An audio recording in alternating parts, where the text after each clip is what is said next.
All right, so the Moco drama is drumming, and I purposely waited a little bit to speak on this because I didn't want the conversation to die down. So I wanted to come in on the back end of technically day two. And let me just start by saying, first off, it's a little bit frustrating to me and also sad.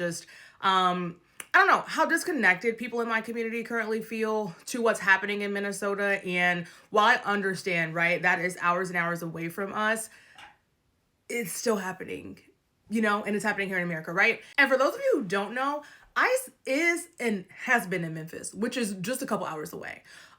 Literally terrorizing community, separating families, causing harm, not doing anything to better their community. ICE also is and has been in Nashville. So while Minneapolis might be 12 plus hours away, Memphis around, 6 hours away, Nashville's up the street, babe. And I don't know why we're not connecting the fact that if it can happen there and there and there, it can happen here, right? So fast forward to yesterday, this post here has been going hella viral because Joy is the wife of David, I believe his name is, who owns the Furniture Connection here in Clarksville, Tennessee. And the statement is literally disgusting. These protesters in Minneapolis deserve to be shot and put out of their misery. Blah, blah, blah. Disgusting, disgusting, disgusting, right?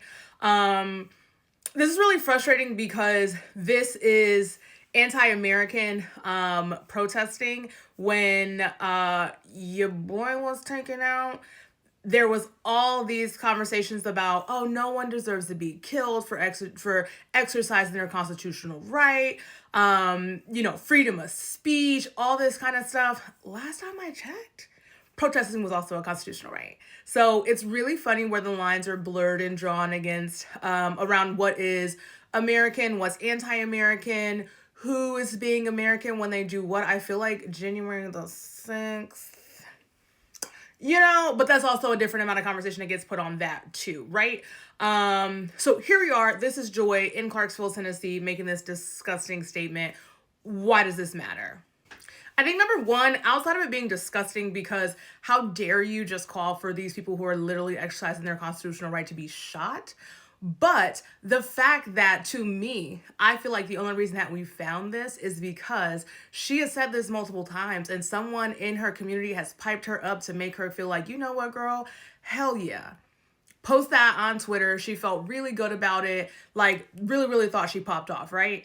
The other thing that I have big issue with is that all day today, we've only seen people disassociate themselves or dissimulate themselves from her.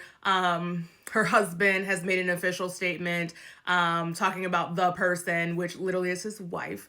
So you guys clearly share some kind of views.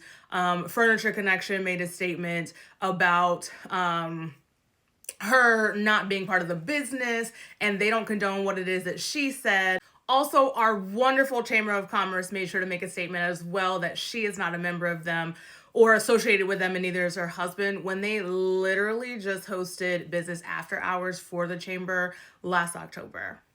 And again, you ask, who the hell cares? Why does this matter? Well, if you don't know, now you know. Clarksville, Montgomery County is definitely down with the 287G gang.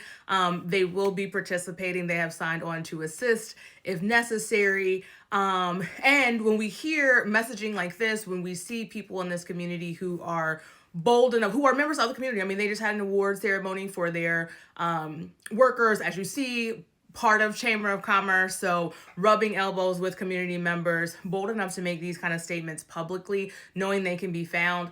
I'm sure sins have been taken down, and I know that accounts have been deactivated, but it gives you the vibe of what an overarching narrative could be were these things that happen in Clarksville, Montgomery County. At the end of the day, I say this to say, if you're not at the table, you're on the menu. It behooves all of us to know what's happening around the world, what's happening in our states, so that we can know what could be happening, what should be happening, what we want and what we don't want to happen in our communities. While this post was made by one hella ignorant, absolutely disgusting, bottle bleach blonde bullshit princess, she's not alone in this. She felt gassed up enough that she could post that thing publicly and thought she was going to get liked. She was going to be on with whatever side she wants to be affiliated with. She's in the place that she rubs elbows with community leaders. and is probably part of a lot of conversations that are happening backdoor. So all that to say, Clarksville, wake your ass up.